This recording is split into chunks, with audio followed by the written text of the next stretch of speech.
I think what it started off is like, because I grew up in this little town called Kodaikanal, down south.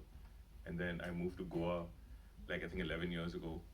And in both these places, the thing is that doesn't happen in the cities is that you can't keep nature out of your house. So it's like if you have like a concrete pavement, or if you've got lizards on the wall, you've got cockroach or whatever it might be, at some point you got to stop like pushing them away, and you got to have to accept them. So I thought it'd be damn funny if we could have this in an urban environment, have this dude that just represents all of nature, and have him step into this couple's house, and see how they begin to accept this thing through kindness or not through kindness. And I think it was kindness until it remains natural, and then once it begins to represent humanity, it becomes to be something that they begin to, there's like, like they detest a little bit, and then they like, and then they try to, they have mixed feelings towards this thing. As long as it remains like an animal, which is much more innocent, it's perfectly fine. So I think it was starting from there. That was the starting point. And then it moves into this other thing, which is like, I think once the humans come in and then they begin to have a gender, they have point of views, and they do all of that stuff, is when it starts to get like a little bit more complicated, and yeah, things begin to happen. You know, it's one thing to have the story, but to put it as in the form of visuals, as cinema is a completely different ballgame altogether. Yeah. Talk us about that.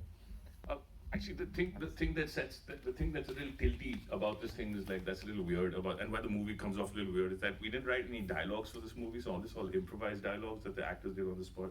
So it's like we had a 30-page script, which I had written from like A to B for all the scenes. And then I had this other document which I wrote, which is basically all the actors, they read this document before they enter the scene, but for each character has different motivations.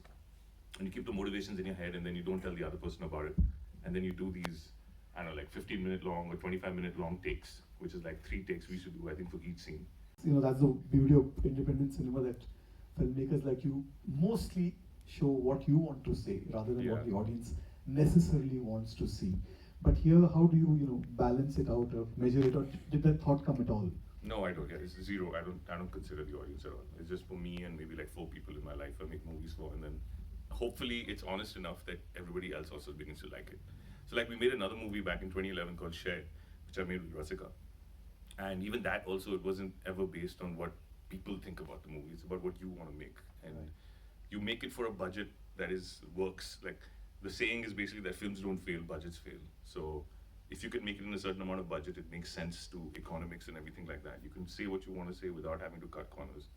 If you want to have 6 assistant directors along with shooting in, I don't know, France or something like that, then you're going to spend a lot more money on it. So we didn't shoot in France, we shot in Bombay, we just stayed very local. So yeah, it was, and most of it in the interiors. house. Yeah, most of it interiors and all. But doesn't mean that's the only way. You can make movies, I think, for other people, but you'll have to then start to add certain things to it. So like, the casting has to be very specific, because casting brings a lot of money in.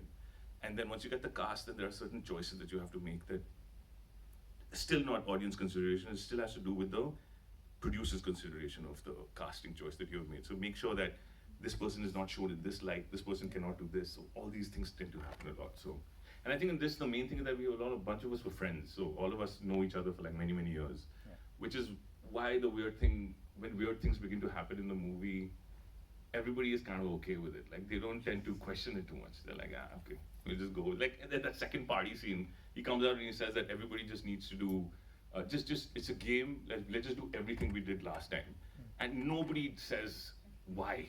Like it's just like, yeah, okay, let's just do it. Doesn't matter. It's like that. Yeah.